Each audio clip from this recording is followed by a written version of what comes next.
नमस्कार साथियों, नमस्कार विद्यार्थियों। कैसे हैं आप सभी। उम्मीद करता हूं आप सभी अपने घरों में होंगे, स्वस्थ होंगे, सुरक्षित होंगे और कोरोना वायरस से लड़ रहे होंगे। मैं आपका मित्र महाकालेश्वर मिश्रा आज पुनः उपस्थित हूं एक नए वीडियो के माध्यम से। आज के इस वीडियो में हम भारतीय दंड संहिता इंडियन पेनल कोड 1860 के अंतर्गत एक बहुत ही महत्वपूर्ण चैप्टर है साधारण अपवाद, जर्नल एक्सेप्शंस। तो साधारण अपवाद के संबंध में चर्चा करेंगे। अध्याय 4 में साधारण अपवाद को शामिल किया गया है और जो सेक्शन 76 से स्टार्ट होता है 106 तक चलता है। यहाँ पर साधारण अपवादों को जनरली दो प्रकार से आप क्लासिफाइड कर सकते हो, वर्गीकृत कर सकते हो। सेक्शन 76 से लेकर के सेक्शन 95 तक में कुछ कार्य बताए गए हैं, कुछ लोग बताए गए हैं जिन पे दुराशय मेंस्ट्रिया का अभाव रहता है, अब्सेंस ऑफ मेंस्ट्रिया, इसलिए ये सभी कार्य क्षम योग्य होते हैं, एक्सक्यूजेबल होते हैं अकॉर्डिंग टू लॉ। दूसरा पार्ट है इसका 76 से लेकर के 106 जो प्राइवेट डिफेंस के तौर पर एक लीगल राइट प्रोवाइड करता है देश के नागरिकों को, व्यक्तियों को, और उसके अंतर्गत अपने शरीर और संपत्ति की एक तरह से डिफेंस करने के लिए, प्रतिरक्षा करने के लिए कुछ विशेष अधिकार प्रदान करता है और इनको भी जस्टिफाइबल माना जाता है, न्यायोचित माना जाता है अकॉर्डिंग टू सोशल सिक्योरिटी, सामाजिक सुरक्षा की दृष्टि से उनको सही माना जाता है। तो आज के इस लेक्चर में साधारण अपवाद के अंतर्गत ही तथ्य की भूल का प्रभाव क्या होता है। यदि किसी भी अपराध में तथ्य की भूल हो जाती है, मिस्टेक ऑफ फैक्ट, तो उसके आधार पर क्या किसी अभियुक्त को बचाव मिलेगा, डिफेंस मिलेगा, तो इसके संबंध में हम बातचीत करेंगे। इग्नोरेंटिया फेस्टी एक्सक्यूसेड, इग्नोरेंटिया जुरिस नॉन एक्सक्यूसेड, यानी कि तथ्य की भूल क्षम्य है परंतु विधि की भूल क्षम्य नहीं है। यदि आप इसको इंग्लिश में बोलते हैं तो ignorance of fact excuses, ignorant of law does not excuse it. ये इस नियम पर आधारित है कि तथ्य की भूल क्या होती है। तथ्य की भूल ये होती है, जैसे मान लीजिए किसी गांव में कोई किसी जंगली जानवर ने हमला कर दिया, अटैक कर दिया, और कोई शिकारी को अपॉइंट किया गांव वालों ने कि भाई जाइए आप उस पर्टिकुलर जंगली जानवर को, भालू है, शेर है, उसको मार के आइए। तो वह व्यक्ति जंगल में गया उसको मारने के लिए। जंगल में किसी जगह पर किसी पेड़ के आसपास कोई हलचल हुई, उसने गोली चला दी, तो पता चला वहां पर कोई व्यक्ति था, आदमी था, और वह उसकी मृत्यु उसने कारित कर दी। तो ऐसे सर्कमस्टांसेस में ये तथ्य की भूल है तो शिकारी को बचाव मिलेगा, क्योंकि एक तरह से वो गांव वालों की भलाई के लिए काम कर रहा था। और भी क्या क्या चीजें इसके साथ शामिल होंगे मैं आपको आगे बता दूंगा। पर विधि की भूल के अंतर्गत क्या होता है, जैसे मान लीजिए कि किसी व्यक्ति ने मर्डर किया। अब मर्डर करने के बाद उसके ऊपर आईपीसी की धारा 302 लगाएगी, तो वो बोलता है कि साहब हमें तो पता ही नहीं था कि हम मर्डर कर देंगे तो आईपीसी की धारा 302 के तहत हमें फांसी भी चढ़ा दिया जाएगा, नहीं तो हम मर्डर करते ही नहीं।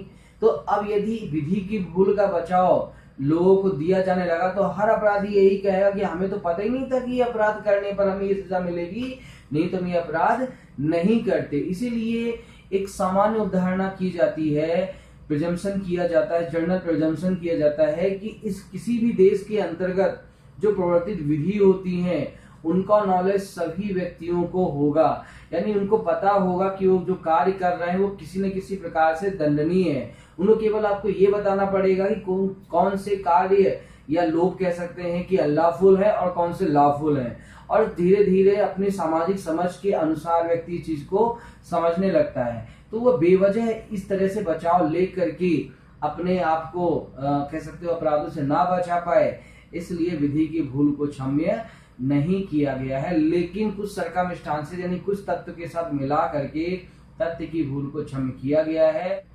सामान्यतः तथ्य की भूल दो सर्कमस्टांसेस में हो सकती है, जब किसी भी व्यक्ति के पास भावनाओं की अपरिपक्वता होती है या किसी के पास बुद्धि का अभाव होता है, इनमेच्योरिटी ऑफ फीलिंग और लेक ऑफ इंटेलिजेंस। उदाहरण के मान लीजिए कि आप रात में कब्रिस्तान में गए हुए हो, कब्रिस्तान में कोई व्यक्ति यदि हिलती डुलती हुई चीज देखी, आपको लगा भाई ये तो भूत होगा, आपने उसे गोली मार दी। तो अब यहाँ पर ये तथ्य की भूल है। दूसरा, क्यों यदि जंगल में गया शेर का शिकार करने और वहां पर किसी झाड़ी के पीछे से आहट हुई तो उसको लगा कि बस वहीं पे शेर है और उसने गोली चला दी और उस झाड़ी के पीछे कोई व्यक्ति बैठा था, उसकी मृत्यु हो गई। सबसे महत्वपूर्ण चीज जो तथ्य की भूल में होती है कि यहाँ पर दुराशय मेंसरिया का अभाव रहता है, यानी कि किसी भी व्यक्ति के पास किसी को दूसरे को मारने का कोई आपराधिक आशय या ज्ञान, क्रिमिनल इंटेंशन या नॉलेज नहीं होता है। केवल सर्कमस्टांसेस ऐसी हो जाती हैं कि इस सर्कमस्टांसेस के अकॉर्डिंग आ करके वह किसी की जान ले लेता है। तो आईपीसी की सेक्शन 76 और 79 में तथ्य की भूल को बताया गया। आप इस चार्ट को देखते हैं तो आप पाएंगे कि यहाँ पर तथ्य की भूल के संबंध में इन दोनों धाराओं में 3 एलिमेंट्स होते हैं, जिसमें 2 एलिमेंट्स दोनों धाराओं में कॉमन होता है और 1 एलिमेंट्स दोनों धाराओं में अलग अलग होता है। तो इस प्रकार से 3 एलिमेंट्स के साथ ये धारा आपके सामने प्रस्तुत है। पहला है तथ्य की भूल। तथ्य की भूल के संबंध में मैंने काफी चर्चा कर ली है। दूसरी चीज यहाँ पर कहता है सद्भावना पूर्वक इन गुड फेथ में काम करना। तो सद्भावना पूर्वक की नेगेटिव डेफिनेशन नकारात्मक तौर पर सेक्शन 52 में, आईपीसी की ही सेक्शन 52 में डिफाइन किया गया है। यदि आप उसको पॉजिटिव वे में देखें तो यदि किसी कार्य में उचित सतर्कता, ड्यू केयर और सावधानी, अटेंशन होती है तो माना जाएगा कि वह कार्य सद्भावना पूर्वक किया गया है। यानी कि कोई कार्य करते समय अच्छी तरह से सभी तथ्यों को जांच पड़ताल करने के बाद भी यदि कार्य करते समय कोई गलती हो जाती है तो तथ्य की भूल का बचाव मिलेगा। एक उदाहरण से समझिएगा, जैसे मान लीजिए किसी पुलिस ऑफिसर को ये काम दिया गया कि आप जाइए मोहन नाम के किसी व्यक्ति को गिरफ्तार करके आइए। पुलिस ऑफिसर गया मोहन के जहां पे उसको जानकारी मिली कि भाई इस एरिया में मोहन मिल सकता है, और वहां पर किसी व्यक्ति से उसने पूछा कि भाई मुझे मोहन को यहाँ पर गिरफ्तार करना है। पर उस व्यक्ति ने भी थोड़ी गलती समझा और उसने सोहन की तरफ इशारा करके बोला कि भाई ये रहा वो व्यक्ति जिसको आप गिरफ्तार करना चाहते हो। तो यहाँ पर देखा जाए तो तथ्य की भूल की वजह से पुलिस ऑफिसर ने सोहन को मोहन समझ से गिरफ्तार कर लिया, ठीक है ना। तो यहाँ पर उसने पूरी, यानी जहां पर मोहन मिल सकता था वहां भी गया, उसने आवश्यक लोगों से पूछताछ की, फिर भी यानी समय, सतर्कता और ध्यान बरतने के बावजूद भी यहाँ पर गलत व्यक्ति को गिरफ्तार करके ले आया। तो यहाँ पर पुलिस अधिकारी के ऊपर कोई भी आपराधिक दायित्व नहीं बनेगा और उसको इस बचाव का लाभ मिल सकता है। तो यही बात करने का प्रयास यहाँ पर किया गया है। तीसरी बात की बातचीत करें, सबसे पहले हम 76 को देखेंगे। तो उसके अंतर्गत कहता है कोई भी कार्य विधि द्वारा आबद्ध हो, एक्ट इज बाउंडेबल बाय लॉ। विधि द्वारा आबद्ध होने का अर्थ यह है कि यदि व्यक्ति द्वारा कार्य नहीं किया जाता तो ऐसे व्यक्ति पर विधिक दंड आरोपित किया जा सकता है। एक उदाहरण से इसको समझिएगा, जैसे मान लीजिए आप किसी गांव में पंच या सरपंच हो, तो गांव में रह रहे दूसरे व्यक्तियों के अपेक्षा आपके ऊपर विधि की बाध्यता ज्यादा होती है, और यदि आपको ये जानकारी मिली कि आपके गांव में कोई ऐसा व्यक्ति प्रवेश किया है, आया है, जो किसी अपराध में पहले भी संलग्न था, किसी अपराध को कर चुका है, तो स्वाभाविक बात है कि अब आपके ऊपर विधि द्वारा बाध्यता है कि आप इसकी जानकारी नियरेस्ट पुलिस थाना पर दीजिए ताकि उस व्यक्ति को गिरफ्तार किया जा सके। लेकिन यदि आप ऐसा नहीं करते हो तो आपके ऊपर आईपीसी के सेक्शन 176 आरोपित की जा सकती है और उसके तहत आपको दंडित किया जा सकता है। तो यही विधि द्वारा बाध्यता कहलाती है। अब हम बातचीत करते हैं सेक्शन 79 में जो तीसरा तत्व है, वो कहता है कि कार्य विधि द्वारा न्यायानुमत होना चाहिए। Act is justified by law. विधि द्वारा न्यायानुमत का मतलब यह है कि किसी व्यक्ति द्वारा कोई कार्य सामान्य बुद्धि के साथ विधिक नियमों के तहत पर्याप्त कारणों के साथ किया गया। बहुत ही सिंपल तरीके से समझिएगा फिर से कि विधि द्वारा न्यायानुमत का मतलब है कोई भी कार्य किसी व्यक्ति द्वारा सामान्य बुद्धि, यानी कि जिसको बोलते हैं ना law is a common sense, तो कॉमन सेंस के साथ उसने किया हो, विधिक नियमों के तहत किया हो, यानी रूल्स रेगुलेशन उसको पता हो कि कब वो कितना उपयोग कर सकता हो, उससे ज्यादा उसने उपयोग ना किया हो, और सफिशिएंट रीजन हो, पर्याप्त कारण हो ऐसा बल के प्रयोग करने पर, तो ऐसी कंडीशन में वो विधि द्वारा न्यायानुमत माना जाएगा। सिंपल समझिएगा, जैसे मान लीजिए कि आप किसी सड़क से चले जा रहे थे और आपने एक सामने दृश्य देखा कि एक व्यक्ति दूसरे व्यक्ति को बंदूक दिखा रहा है और धमकी दे रहा है कि यदि तुमने मेरी बात नहीं सुनी तो मैं तुम्हें गोली मार दूंगा।